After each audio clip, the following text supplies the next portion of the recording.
नमस्कार दोस्तों, मैं राजवीर अपने YouTube channel study with Rajveer में स्वागत करता हूं।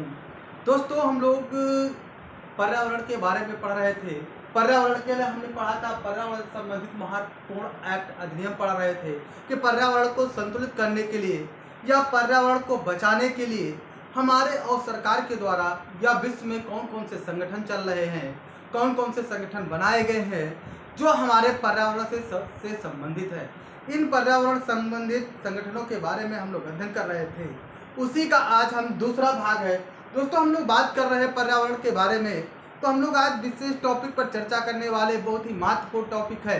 ये हमारा टॉपिक हर एग्जाम पे, हर प्रकार के एग्जाम में पूछा जाता है, चाहे जो भी एग्जाम हो, सुपर टेट हो, एस्टेट हो, वीडियो हो, लेखपाल हो, आरओ हो, पीसीएस, यहाँ तक पीसीएस तक की क्वेश्चन यहाँ से पूछे गए हैं।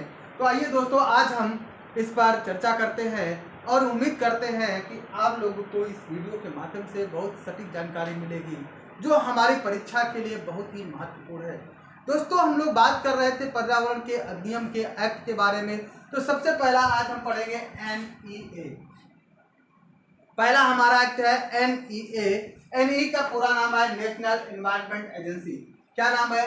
नेशनल एनवायरनमेंट एजेंसी, राष्ट्रीय पर्यावरण प्राधिकरण। इसको हम क्या कहेंगे भैया? राष्ट्रीय पर्यावरण प्राधिकरण कहते हैं। राष्ट्रीय पर्यावरण प्राधिकरण का गठन किसके तहत किया गया था? आपसे बात की जाती है जो राष्ट्रीय पर्यावरण है, इसका जो गठन किया गया है वो किसके तहत किया गया था? तो राष्ट्रीय जो पर्यावरण था, इसका जो गठन किया गया था वन एवं पर्यावरण मंत्रालय के द्वारा किया गया था। किसके द्वारा किया गया था? वन एवं पर्यावरण मंत्रालय के द्वारा किया गया था। यदि आपसे पूछा जाए जो राष्ट्रीय पर्यावरण है प्राधिकरण है, इसकी स्थापना भाई किसके तहत की गई?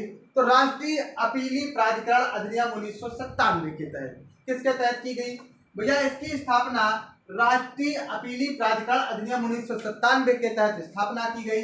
गठन वन एवं पर्यावरण मंत्रालय के द्वारा किया गया। स्थापना राष्ट्रीय अपीली प्राधिकरण अधिनियम 1997 के तहत की गई। और इसका उद्देश्य क्या था? NEA बनाने का उद्देश्य क्या था?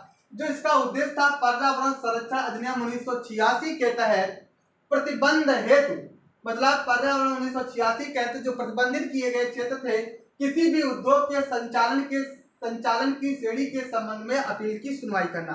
कहने मतलब जो पर्यावरण संरक्षण अधिनियम 1986 था, उसके तहत जो क्षेत्र में पर्यावरण के लिए प्रतिबंधित किया गया था, यदि किसी भी उद्योग धंधों का संचालन किया जाएगा तो उसकी सुनवाई करने के लिए पहले जो अपील की जाएगी, उसकी जो सुनवाई होगी वो NE में होगी। कहां पर होगी? NE में होगी, राष्ट्रीय पर्यावरण प्राधिकरण के द्वारा की जाएगी। यदि राष्ट्रीय पर्यावरण प्राधिकरण के द्वारा उसको परमिशन मिल जाती है, तभी वो वहां पर कोई उद्योग या कोई इकाई लगा सकता है, अन्यथा वहां पर कोई इकाई नहीं लगा सकता है। यह हमारा उद्देश्य था। क्या उद्देश्य था भैया? कि इसके संबंध में सुनवाई कर लेना। आपको याद हुआ, NEA नेशनल एनवायरनमेंट एजेंसी है, जिसे राष्ट्रीय पर्यावरण प्राधिकरण कहा जाता है। इसका गठन वन एवं पर्यावरण मंत्रालय के द्वारा किया गया। इसकी स्थापना राष्ट्रीय अपीली प्राधिकरण, हम इसको इंग्लिश में कह सकते हैं NEE, किसके तहत किया गया? NEA के तहत किया गया। कब किया गया? अधिनियम 1997 के तहत। उद्देश्य इसका क्या था? पर्यावरण संरक्षण 1986 के तहत जो क्षेत्र प्रतिबंधित किए गए थे, उसमें किसी भी उद्योग का यह संचालन करना है तो सबसे पहले आप परमिशन लीजिएगा, अपील करिएगा। इस अपील की सुनवाई कौन करेगा? NEA करता है। कौन करता है? NEA करता है। इतनी बात दोस्तों समझ गए। अब देखो, अब हम बात करेंगे WMO। किसकी बात करेंगे भैया? अब हम जो दूसरा हमारा संगठन है वो है WMO। यदि हम WMO की बात करें, इसका पूरा नाम है वर्ल्ड मेट्रोलॉजिकल ऑर्गेनाइजेशन। इसका पूरा नाम है वर्ल्ड मेट्रोलॉजिकल ऑर्गेनाइजेशन। क्या नाम है भैया? World Meteorological Organization. इसका पूरा नाम है विश्व मौसम विज्ञान संगठन। हिंदी में इसको हम क्या कहते हैं भैया? हिंदी में इसको विश्व मौसम विज्ञान संगठन के नाम से जाना जाता है, और ऐसे इसको क्या कहेंगे? वर्ल्ड मेट्रोलॉजिकल ऑर्गेनाइजेशन के नाम से जाना जाता है।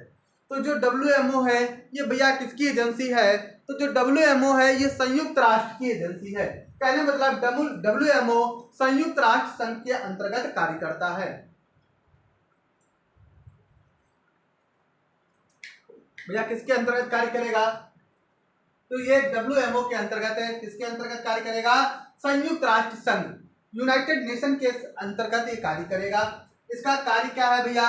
जो WMO बना इसका कार्य क्या है? पृथ्वी के वायुमंडल की दशा और व्यवहार का अध्ययन करना। क्या था भैया? पृथ्वी की वायुमंडल की दशा और व्यवहार का अध्ययन करना, ये WMO का कार्य है। अब देखो इसकी स्थापना कब हुई? इसकी स्थापना 23 मार्च 1950 को हुई। कब हुई भैया? 23 मार्च 1950 को हुई। इसका मुख्यालय कहाँ है? तो इसका मुख्यालय जिनेवा स्विट्जरलैंड में स्थित है।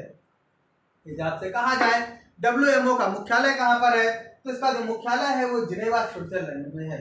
अब WMO के जो अध्यक्ष हैं वो अध्यक्ष कौन है भैया? तो WMO के अध्यक्ष गेरहार्ड एड्रियन है। कहाँ के हैं? गेरहार्ड एड्रियन है। कहाँ के हैं? तो जर्मनी के रहने वाले हैं। WMO के अध्यक्ष गेरहार्ड एड्रियन है। कहाँ के रहने वाले हैं? तो ये भैया जर्मनी के रहने वाले हैं। और WMO के महासचिव कौन है? पेट्रिस तालास है। कौन है भैया? पेट्रिस तालस हैं। ये कहाँ के रहने वाले हैं? तो ये फिनलैंड के रहने वाले हैं। तो अध्यक्ष कौन है? गेरहार्ड एड्रियन है। कहाँ के रहने वाले हैं? तो ये भैया जर्मनी के रहने वाले हैं। कहाँ के रहने वाले हैं? जर्मनी के रहने वाले।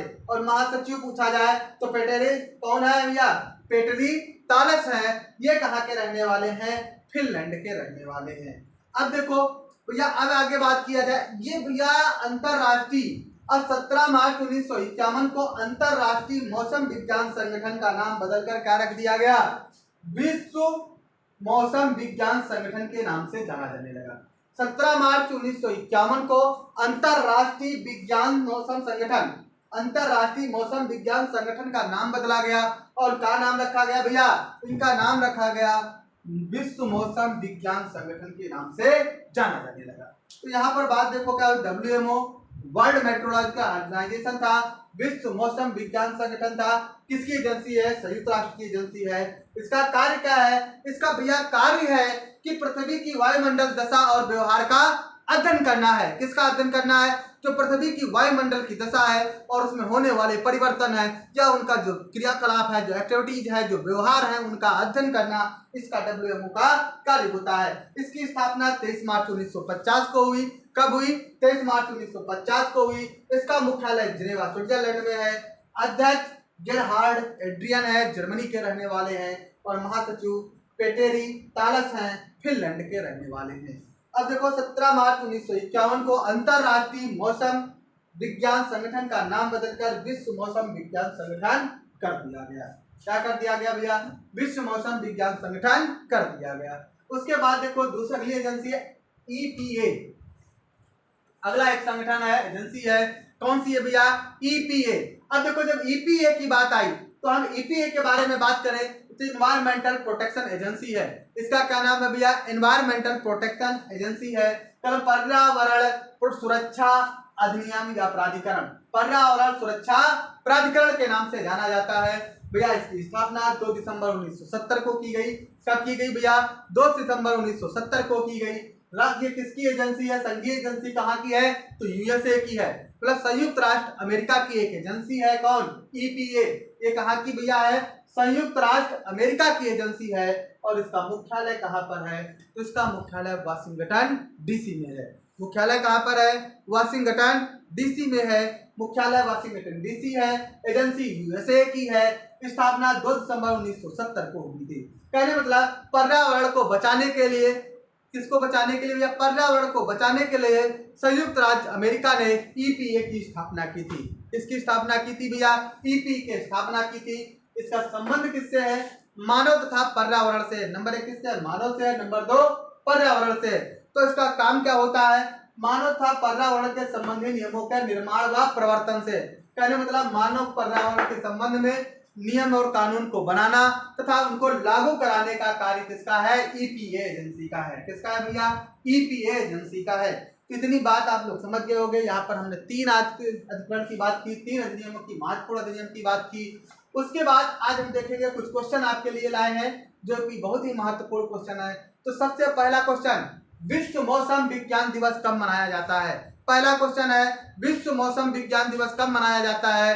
तो भैया कब मनाया? 23 मार्च को मनाया जाता है। विश्व मौसम विज्ञान दिवस कब मनाया जाता है? तो 23 मार्च को मनाया जाता है। अब देखो यहाँ पर 23 मार्च को, तो यहाँ पर देखो विश्व मौसम विज्ञान दिवस की स्थापना कब की गई? 23 मार्च 1950। मतलब स्थापना कब हुई? 23 मार्च 1950 को हुई। इसलिए प्रत्येक 23 मार्च को विश्व मौसम विज्ञान दिवस के रूप में मनाया जाता है। इतनी बात समझ गए। अब देखो ग्रीन पीस इंटरनेशनल का मुख्यालय, अब ये एक क्या है? पर्यावरण से संबंधित एक गैर सरकारी एजेंसी है। कहने मतलब ये सरकारी एजेंसी नहीं है, गैर सरकारी एजेंसी है। कौन? Green peas international. इसका मुख्यालय कहाँ पर भैया? एम्स्टर्डम में है। और एम्स्टर्डम कहाँ बनता है? नीदरलैंड में है। एम्स्टर्डम कहाँ पर है भैया? नीदरलैंड में है। ग्रीन पीस इंटरनेशनल का मुख्यालय, ये कैसी एजेंसी है? गैर सरकारी एजेंसी है।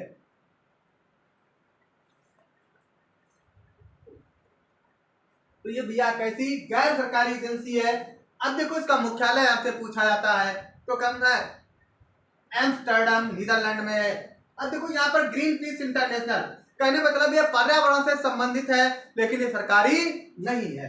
अब देखो अगला क्वेश्चन है, जलवायु का सही सूचकांक क्या है? मतलब हम जलवायु के सही सूचकांक को कैसे परिभाषित करेंगे? अब इसका जो सही सूचकांक है वो प्राकृतिक वनस्पति है। यदि हमारी प्राकृतिक वनस्पति सही रूप से है तो इसका मतलब जलवायु सही है। ये प्राकृतिक वनस्पति का ह्रास हो रहा, नष्ट हो रहा, किसी कारणों से उस पर कोई कुप्रभाव पड़ रहा, तो इसका मतलब हमारे जलवायु सही नहीं है। अगला देखो, ऐसे भारतीय उत्पाद जो पर्यावरण से मैत्रीपूर्ण संबंध रखते हैं, मतलब ऐसे भारतीय उत्पाद जो पर्यावरण के साथ मैत्रीपूर्ण संबंध रखते हैं या मित्रता बनाते हैं, उनको किस मार्क से प्रदर्शित किया जाता है? तो भैया कैसे? जैसे किसी उत्पाद के लिए हम क्या करते हैं? किसी उत्पाद के लिए हॉलमार्क का प्रयोग किया जाता है।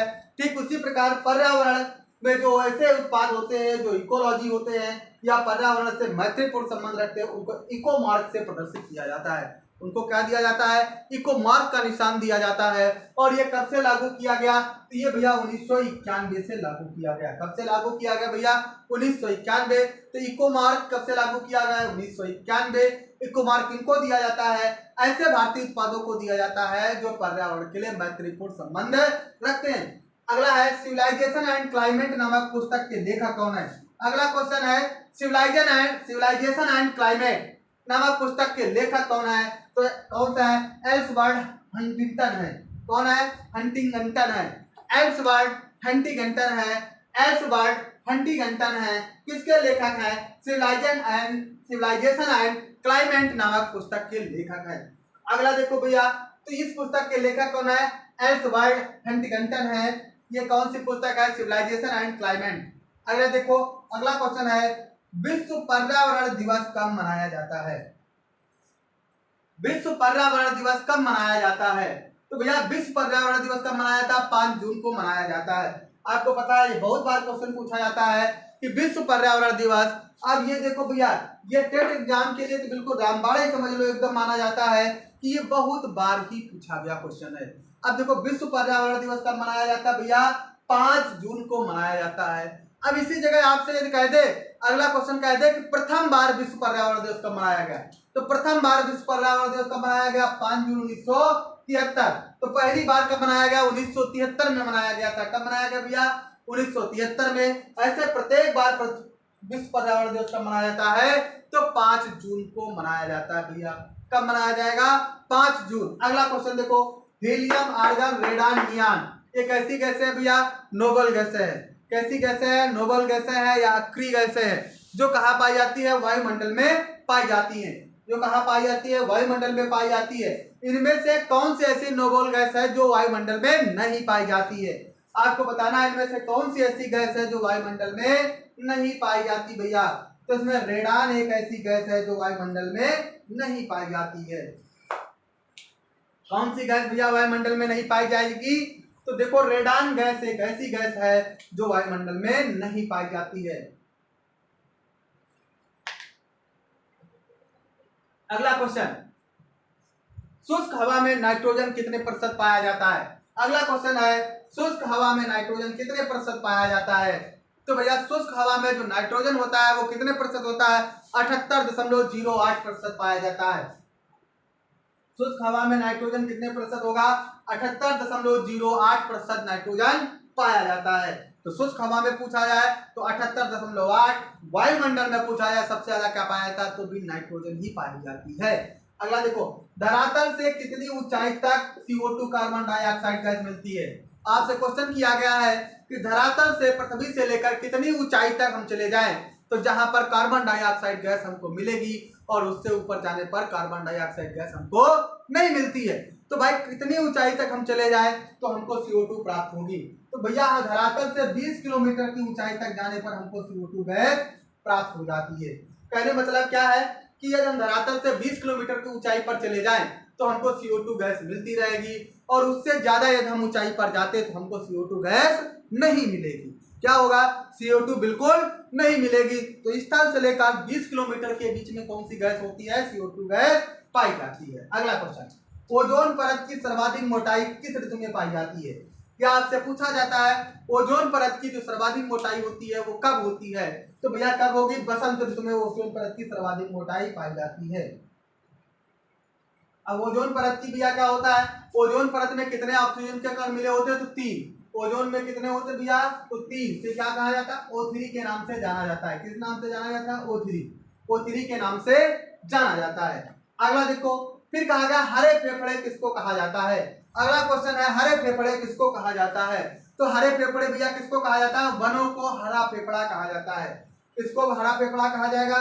तो वनों को हरे फेफड़े के नाम से जाना जाता है। दोस्तों आज हमने इतने बहुत सारे महत्वपूर्ण क्वेश्चन पर चर्चा की है। ऐसे ही बहुत सारे क्वेश्चन जा पाने के लिए हमारे वीडियो को लाइक करें, शेयर करें और सब्सक्राइब करें। आशा करते हैं कि लोग ज़्यादा से ज़्यादा लोगों में शेयर करो, अपने दोस्तों में शेयर करो कि उन लोगों तक भी इस प्रकार के क्वेश्चन का सही से वो लाभ उठा सके। और तो आप लोग ज़्यादा से ज़्यादा शेयर सब्सक्राइब कर दो जिससे कि हम आपको बहुत जल्दी लाइव क्लास उपलब्ध करा सकें। धन्यवाद दोस्तों।